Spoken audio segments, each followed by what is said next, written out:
Многие у меня спрашивают, а что у вас собаки постоянно спят, постоянно в таких позах? Нет.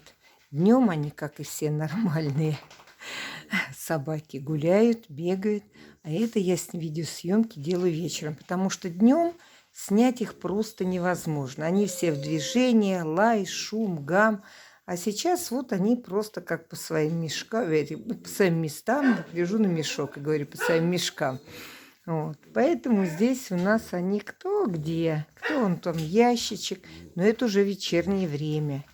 Вот у нас Тошка весь исхрапелся. Тоша, Тош. Нет, он так и будет хрюкать сейчас. Он как.